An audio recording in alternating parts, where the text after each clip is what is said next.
Kamu tahu gak sih kalau kita itu besok mau ada ulangan bicara malam itu ya, katanya susah banget, aku nggak bisa. Katanya itu nanti materinya tentang kondisi politik dan ekonomi Indonesia yang katanya awal kemerdekaan yang kisah tahun 1945 sama 1949. Loh, itu kan materi yang aku suka banget. Mau aku bantu nggak? Sini mana yang kamu sukakan? Ya please bantuin aku mau yang materi tentang kemerdekaan itu sama yang Belanda Jarawat. Oh, yang itu. Aku sempat nyimpan videonya sih. Nih, jadi gini.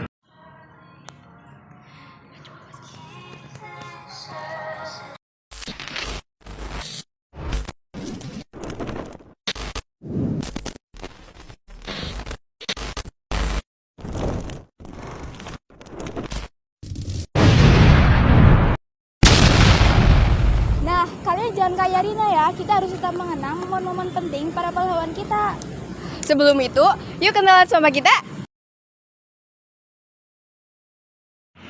Saya Arina Silvasarito dari Presensi 6. Saya Indra Fianda dari Presensi 16. Saya Mutia Halatu Fadli dari Presensi 20. Saya Novita Putri Lestari dari Presensi 24.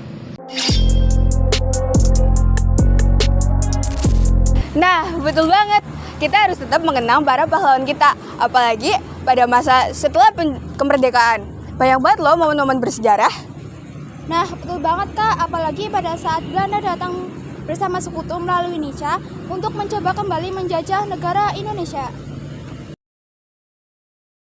Nah, karena itu, banyak sekali terjadi pertempuran, seperti pertempuran di Surabaya, Medan Area, dan Ambarawa. Namun, selain pertempuran di medan perang, pemerintah juga melakukan diplomasi.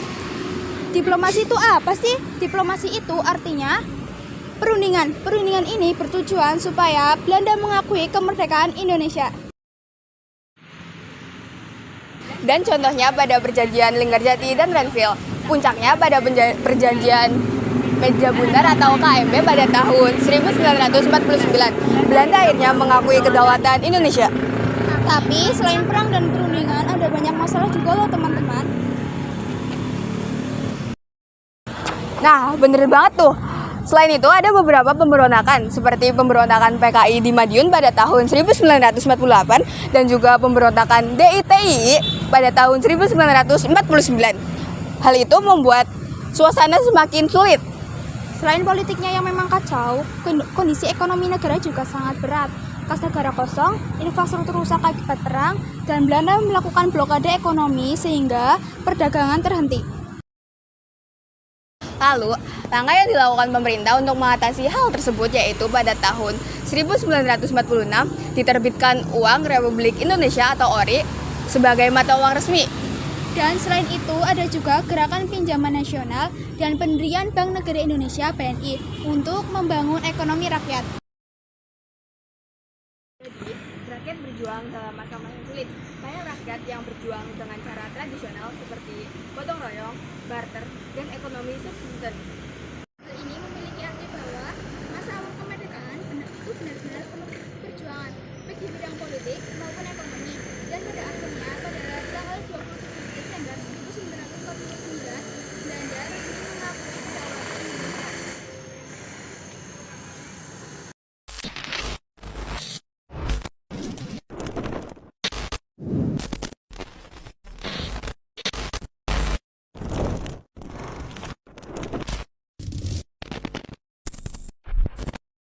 Nah, jadi gitu Rin. Gimana?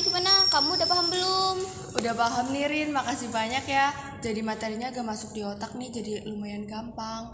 BTW aku mau dong link videonya. Sama-sama Rin. Aman, nanti aku kirim linknya. Makasih banyak ya. Iya.